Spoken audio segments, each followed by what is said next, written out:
우리를 부르시는 이유가 있습니다. 이유라고 말하면 좀 그렇지만 하나님 우리를 부르시는 첫 번째 뜻은 뭐냐 하면 질문 나가겠습니다. 뭘까요? 우리를 구원하시려고 부르십니다. 첫째도 둘째도 셋째도 하나님 우리를 부르시는 이유는 구원에 있습니다. 하나님 나라의 초대입니다. 그것이 먼저입니다. 아무것도 모르는 아브라함 불러서 뭐 일을 맡기시겠어요? 아닙니다. 예수님을 핍박하는 바울에게 처음서부터 너 사도야 하고 일을 맡기셨겠어요? 아닙니다.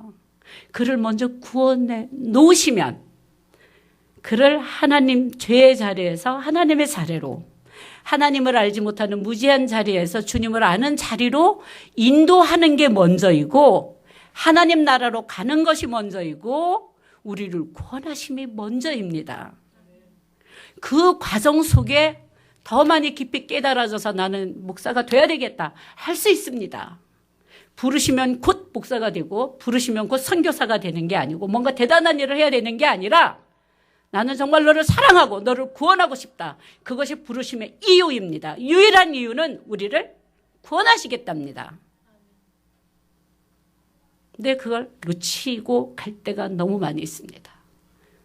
우리를 그저 구원하시고 사랑하시고 그리고 당신 곁으로 우리를 데려가시려고 하는 그것이 하나님의 뜻이며 하나님의 계획하심이며 하나님의 사랑하심이며 우리를 부르신 이유입니다. 우리가 죄악 때문에 에덴 동산에서 쫓겨났고 아무도 그 하나님의 낙원에 거할 수 없게 되었습니다. 우리를 부르셨다라고 하는 건 그 낙원에 다시 불러드리겠다라고 하는 뜻입니다.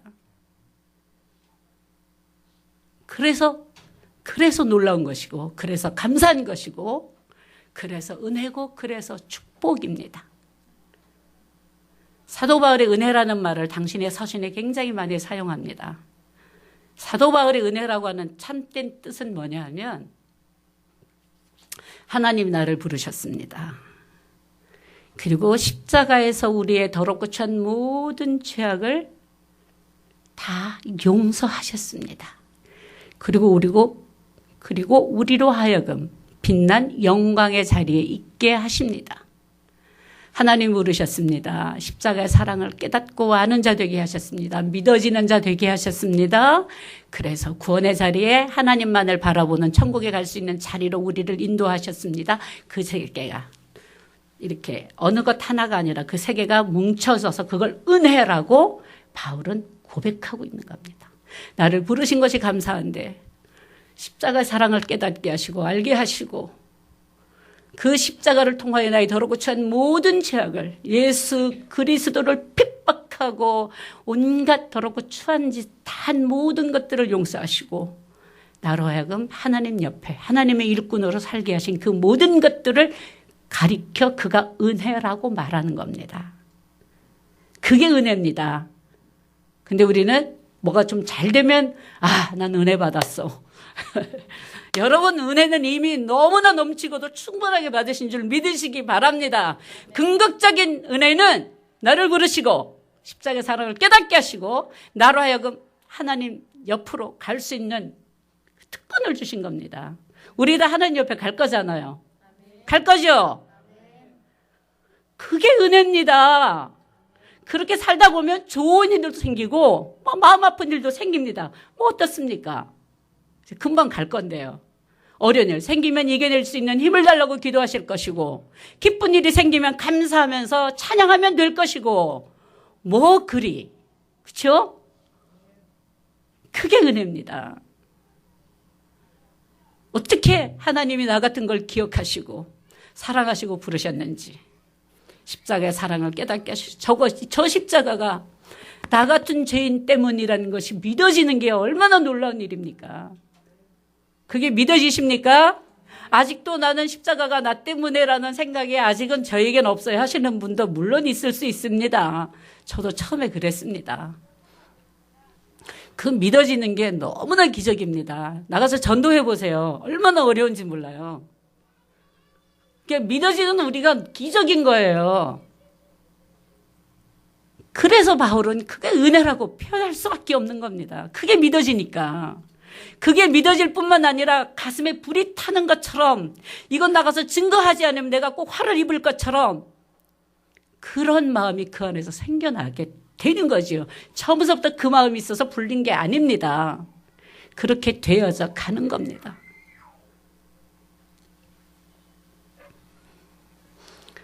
참 재미있는 건 아브라함 일생을 이렇게 이렇게 살펴보면 딱 불렀습니다. 뭘 모르고 따라갑니다. 하나님이. 그래서 히브리서 기자는 그는 갈 바를 알지 못하고 얼마나 놀라운 사람이냐고 아브라함에 대해서 증언하기를 갈 바를 알지 못하고 나아갔다. 뭐를 하면 좋을지도 모르겠고 내가 나가서 어디 가서 살지도 모르겠고 내가 하나님 때문에 무슨 일을 해야 할지도 모르는, 아무것도 모르지만 그냥 부르셨던 이유 하나만으로 갔다. 이게 얼마나 놀라운 믿음이냐라고 히브리서는 우리에게 증언하고 있습니다. 그런데 재밌는 건 그럼에도 불구하고 가면서 예배도 드리고 제단을 쌓고 그렇게 하나님과의 만남을 이어갑니다. 그런데 조금만 힘들어지면 금방 돌아서서 배신하는 건 너무나 쉽게 합니다. 재밌지요? 그렇게 연약한 게 우리라고 하는 것을 아브라함을 통해서 우리에게 보여주고 있습니다. 때때로 믿음 생활 잘 하다가도 내가 부족할 때도 있고 내 눈엔 그 누군가의 부족한 모습이 보일 수도 있습니다. 그러나 염려하지 마시기 바랍니다. 다 그렇습니다. 우리 모두 그렇습니다. 대단한 아브라함도 그랬습니다. 12장 1절을 제가 잠깐만 보고 갈 바를 알지 못하고 나갔었지만 잠깐만 보고 말씀을 다시 한번 하려고 합니다. 너는 너의 고향과 친척과 아버지 집을 떠나 내가 내게 보여줄 땅으로 가라. 이제 다 버리고 가라 라고 말씀하시고, 그리고 아브라함은 그 말씀을 따라서 정말 아무것도 모르지만 일단 말씀에 순종하고 나아갔다. 그러면 우리에게 하나 떠오르는 질문이 있습니다. 우리도 다 떠나야 하는 것인가? 그럼 난 떠나서 어디로 가야 할까? 한국을 떠나서 일본으로 가야 할까? 아니면 중국으로 가야 할까? 이 동네에서 저 동네로 이사 가야 될까? 아브라함에게는 구체적으로 그 땅을 떠나도록 하셨지만 이건 상징적인 말이에요. 물론 아브라함은 떠났습니다. 그러면 이 말이 지금 이 시대를 살아가는 우리들에게 어떻게 들려져야 할까요? 우리가 어떻게 깨달아야 될까요? 어떻게 우리가 이해하고 받아들일 수 있을까요?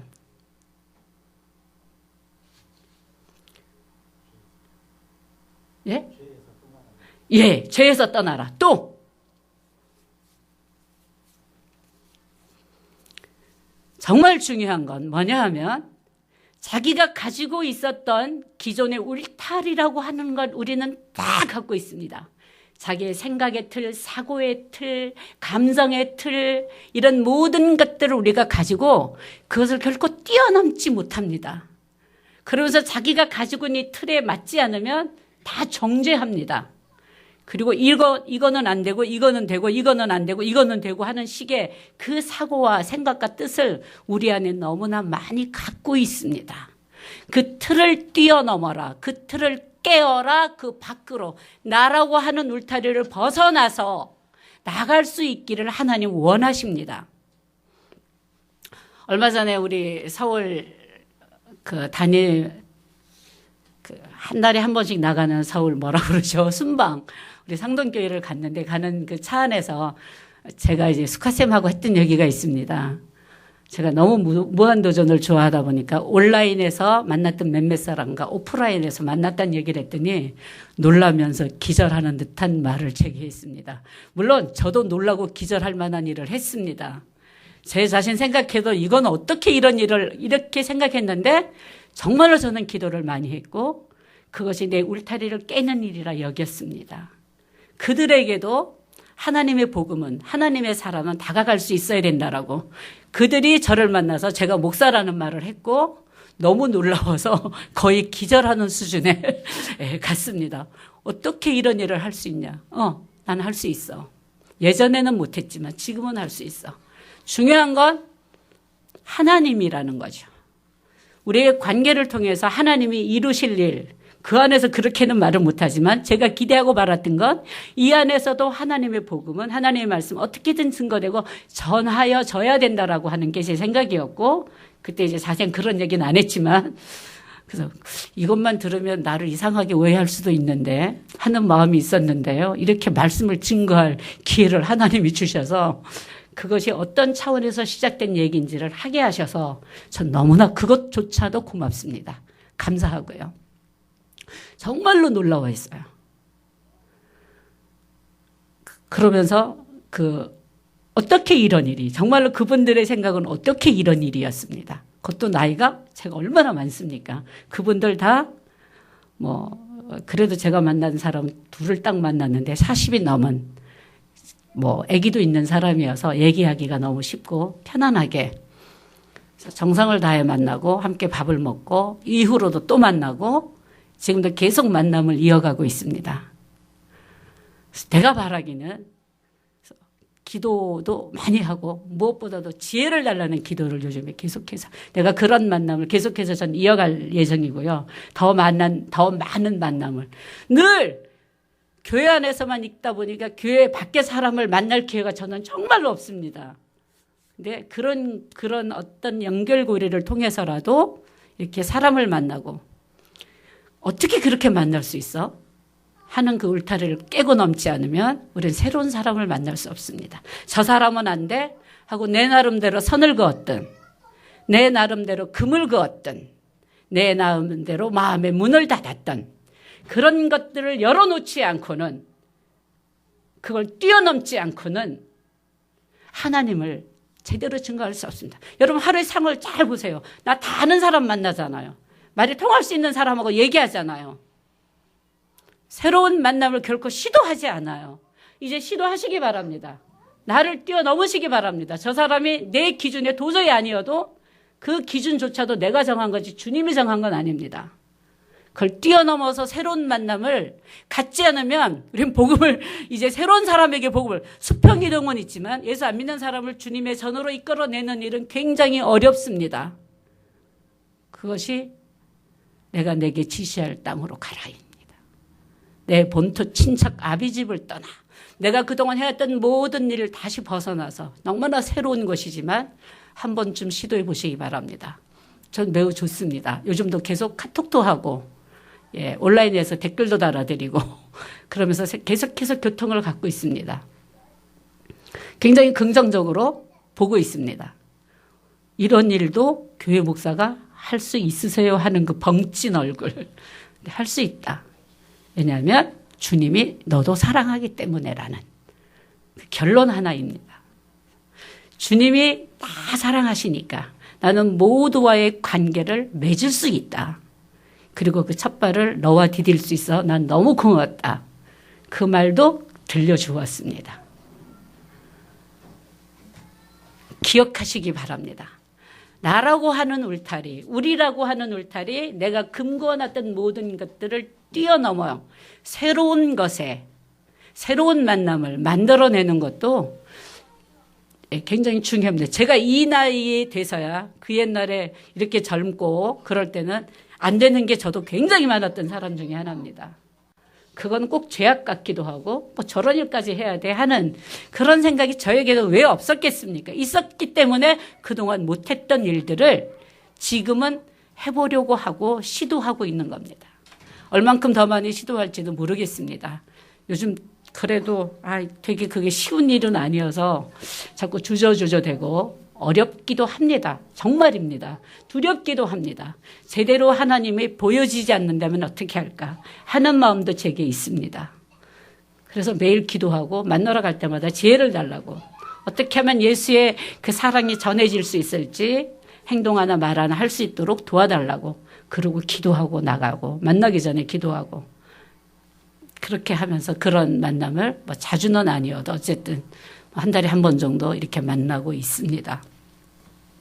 그런데 이 말씀을 들으면서 그래, 이젠 우리가 그렇게 우리 울타리에 벗어나 보지 않으면 저기는 안 돼, 여기는 안 돼, 이런 걸 좀 뛰어넘어야 되지 않을까 하는 마음을 저에게도 주신 것처럼 여러분 모두에게도 하나님이 주실 줄로 믿습니다. 아무것도 알지 못하고 그냥 일단 떠나고 보면 그곳에서 역사하시는 하나님, 우리를 이끌어 가시는 하나님, 우리를 인도하시는 하나님, 우리로 하여금 그때마다 지혜롭게 대처할 수 있도록 도우시는 하나님이 우리 곁에 있다는 걸 꼭 기억하시기 바랍니다. 하나님께서 아브라함을 그렇게 부르시고 떠나게 하셨습니다. 근데 사람은 너무나 부족해서 아까도 얘기했지만 금방 등 돌리고 돌아서는 일 잘합니다. 울타리는 뛰어넘었습니다. 나를 버렸습니다. 이제 나는 뭐든지 할 수 있을 것 같아서 떠났는데도 불구하고 금방 또 가뭄을 만납니다. 어렵고 힘든 일을 만납니다. 그러면 때로는 아내를 딱 진상하기도 하고 말도 안 되죠. 어떻게 자기 아내를 진상해요. 자기 살겠다고. 근데 그 일을 해요. 누가? 아브라함이. 좀 놀라워요. 그리고 또 두 번째도 그러냐 한 번에 그치는 게 아니라 두 번째도 그 일을 또 합니다. 근데 그 두 번째 하는 그 첫 번째, 두 번째 사이에 어떤 일들이 있냐면 너무나 많은 일들이 있었는데 대표적으로 소돔과 고모라 사건이 있었고 조카가 잡혀갔을 때 수하들을 데리고 가서 조카를 살려내는 그 놀라운 일도 행하고 막 정말로 굉장한 일을 많이 해요. 어떻게 저런 일이? 그리고도 돌아서서 소돔 고모라 사건을 봤음에도 불구하고 조카가 잡혀가서 죽을 위기에 처해 있을 때 당신의 그 부하들과 더불어 가서 전쟁을 통해서 그걸 뺏어갖고 데려오면서 이건 정말 하나님의 일이야 라고 하면서 11조도 드렸던 그 아브라함이 또다시 아내를 진상하는 일을 합니다. 이게 이해가 되세요? 처음이라면 소돔과 고모라 사건을 안 겪었다면 이런저런 일을 내가 경험하지 않았다면 그럴 수 있겠지. 근데 그거 다 겪고 경험하고도 또 죄를 짓습니다. 이게 우리입니다. 생각해보면 재밌지 않아요? 제일 처음에 이 말씀 읽을 땐 사건이 뭐가 있었지? 그랬었는데 그 사건, 이 사건과 이 사건 사이 그 많은 일들을 바라보면서 어떻게 이렇게 경험하고도 그런 죄를 또 지을 수가 있을까? 하는 생각이 제게도 잠깐 들었습니다. 그러면서 드는 생각이 뭐냐 하면 하나님은 참 놀랍다. 물론 뭐 놀라우신 분이지만 그러면서 하나님은 어떤 분이시냐 하면 철저하게 우리를 맞춰주시는 맞춤형 우리의 스승이자 인도자이자 구세주이자 우리를 창조주라고 하는 것을 알게 되었습니다. 그 누군가에게 철저하게 맞춰서 내 고집대로 너 이렇게 하면 큰일 나. 너 이렇게 하면 안 돼. 이렇게 하는 게 어딨어.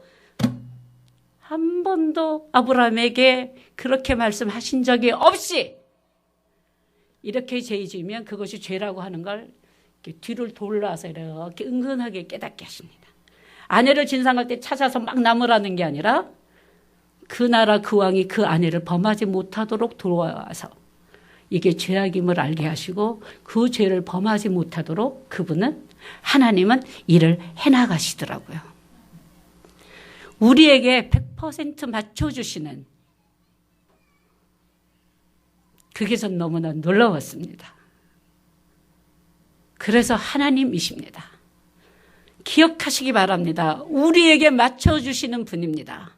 우리가 죄 지을 때마다 찾아오셔서 나무라시면 그 앞에 설 사람이 없습니다. 아브라함처럼 살았음에도 불구하고 그를 계속해서 바라봐 주십니다. 결정적인 순간에 그거 아니야 라고도 찾아서 나무라시는 게 아니라 그 일을 겪지 못하도록 하면서 반드시 깨닫게 해주셨습니다. 여러분 사람의 사람을 맞춰간다는 게 얼마나 어려운 일인지 모릅니다. 지금 왜 이혼이 그렇게 많아지는 이유가 뭐예요? 서로 맞추지 못해서예요. 그리고 서로 맞춰주려고 하지 않습니다. 너 나한테 맞춰입니다.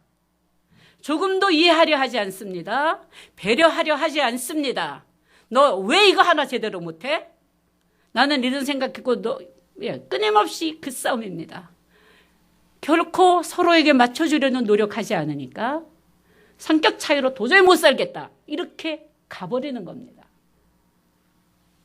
그때마다 여러분 꼭 기억하시기 바랍니다. 나에게 100% 맞춰주신 하나님만을 기억하시기 바랍니다.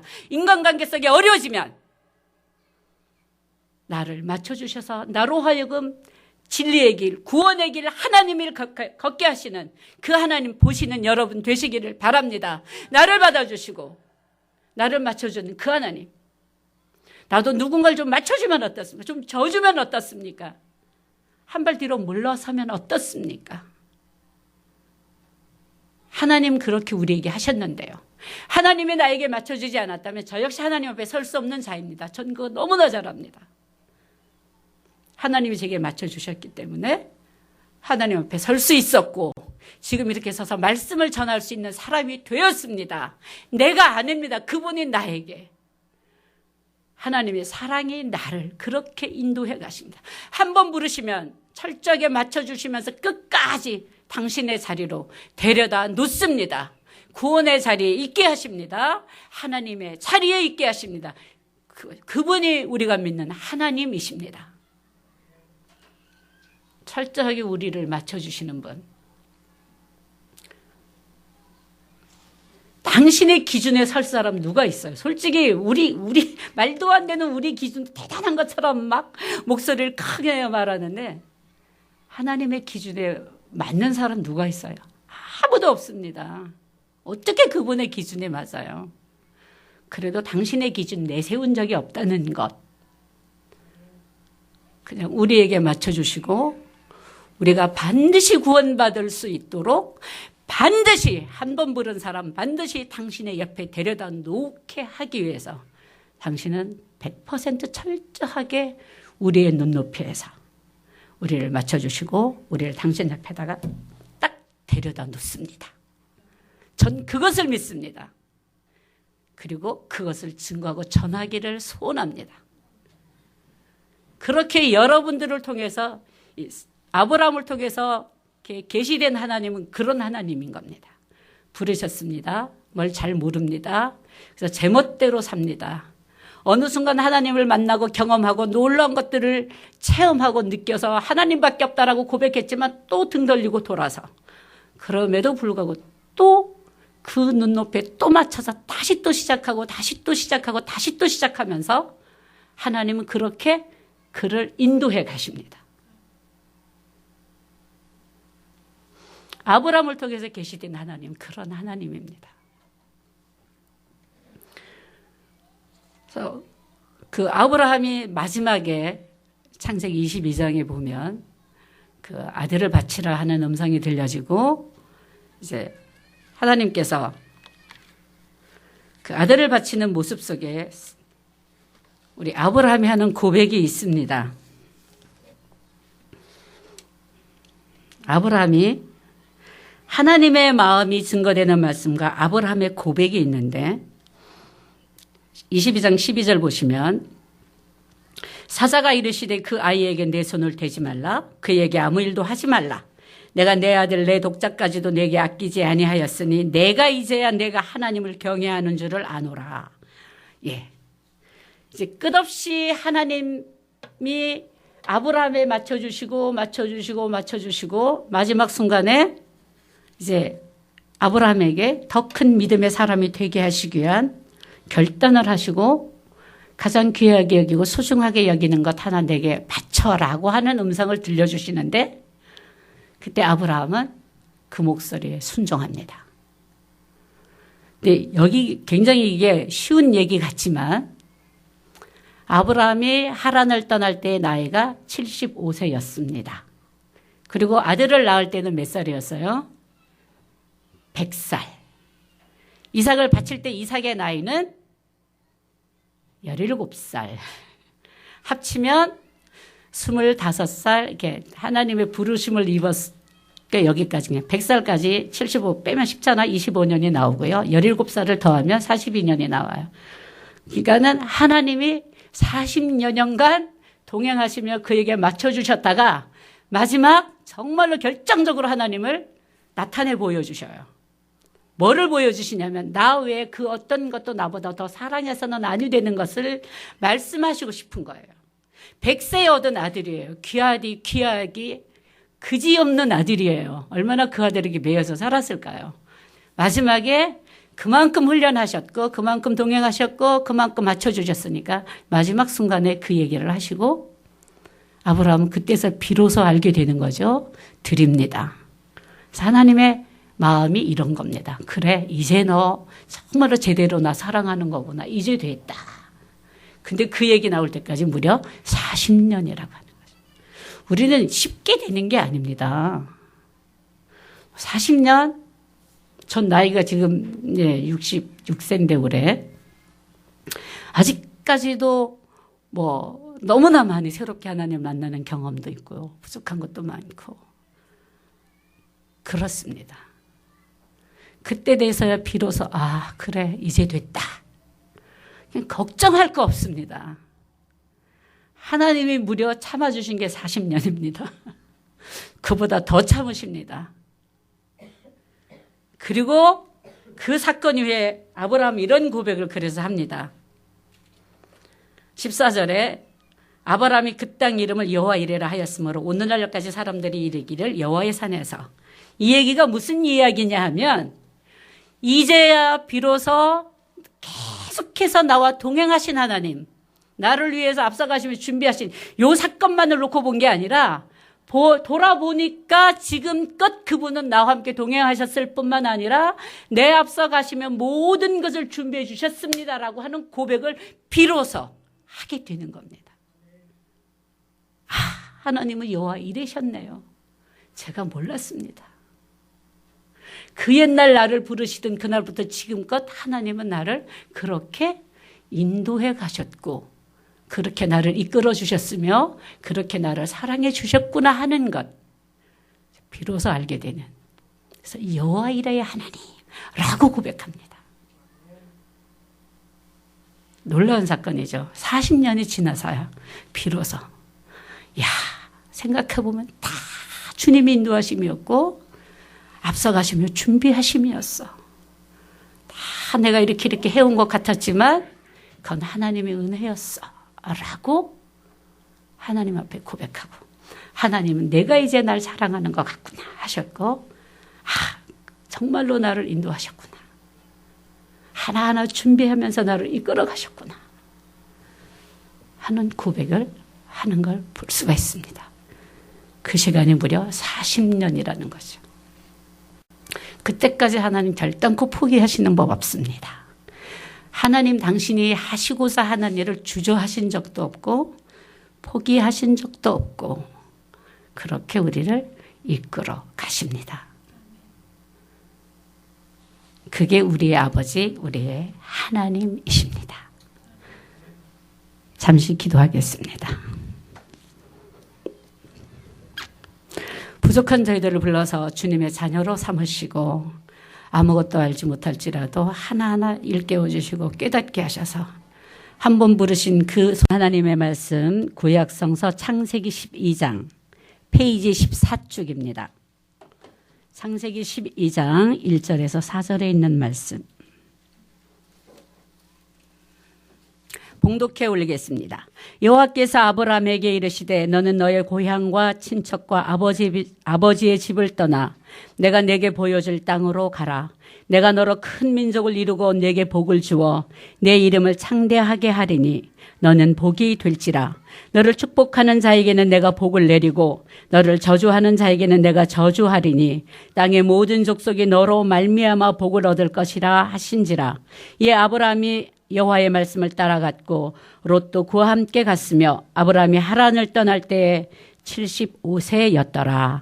아멘.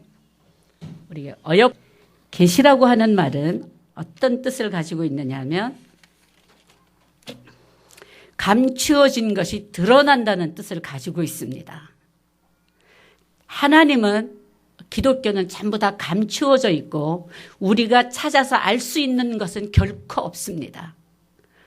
근데 그 하나님이 어떻게 당신을 드러내고 당신을 나타내 보이느냐 하면 쉽게 말하면 창조를 통해서 나타내 보여주십니다. 이 땅에 살아가는 모든 생명을 통해서 생명을 지으신 이가 있다라고 하나님은 우리에게 말씀하고 있습니다. 그 생명을 지으신 이가 바로 나 하나님이라는 거죠. 그리고 또 나타내 보여주시는 것이 말씀이 있습니다. 이 말씀이 곧 하나님의 말씀이라고 우리는 말합니다. 이 말씀을 통해서 하나님은 당신을 나타내 보여주시고 우리에게 증거해 주십니다. 그리고 또 당신을 나타내 보여주시는 것이 있습니다. 예수 그리스도 사건입니다. 예수 그리스도의 십자가 사건을 통해서 하나님 우리를 얼마나 사랑하시는지, 그리고 우리의 죄사함을 다 보여주셨고 말씀해 주셨습니다.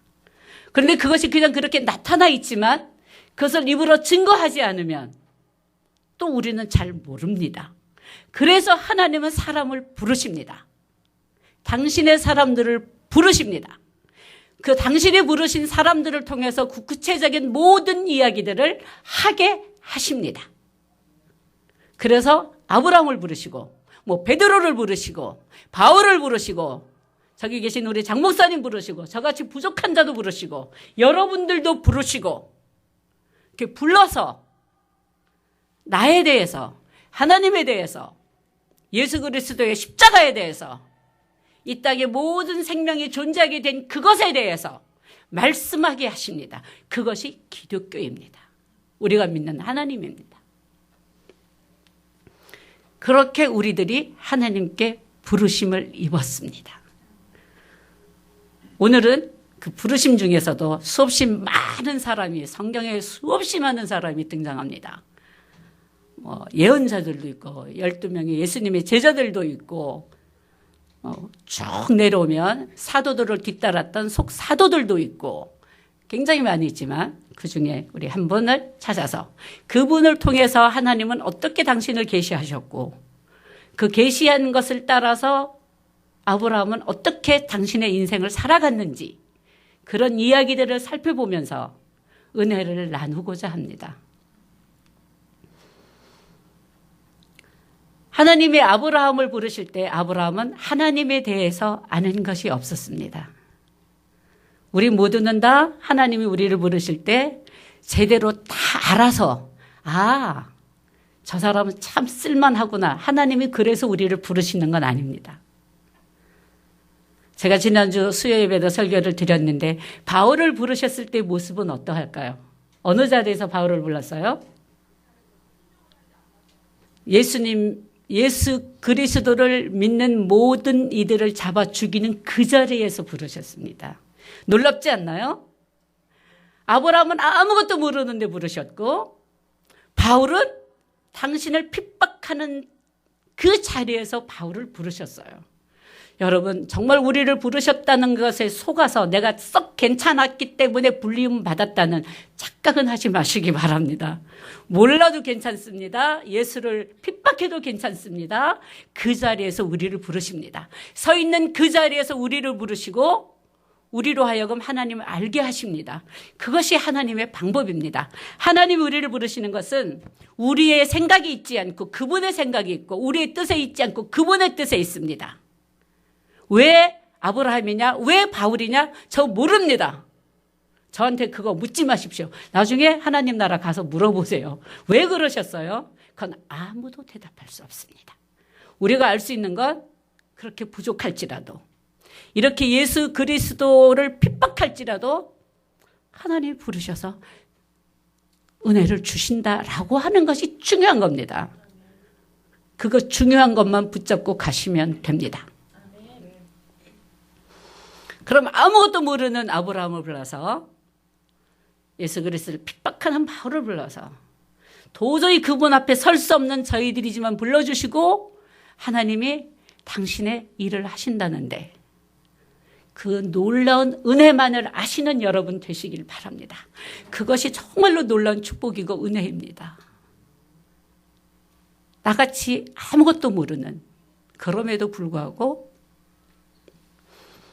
이렇게 드러내어 말할 수 없는 죄악은 또 제한이 얼마나 많겠습니까? 그럼에도 불구하고 이렇게 불러서 은혜 주신 것이 감사할 뿐입니다.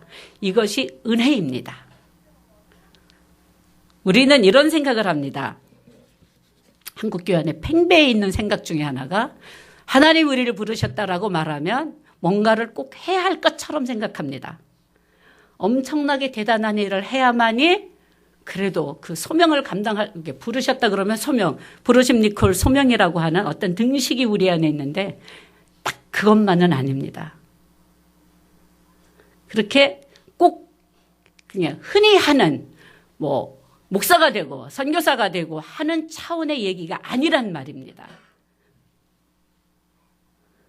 우리를 부르셨을 때는 꼭 어떤 대단한 일을 보시려고 부르시는 게 아니라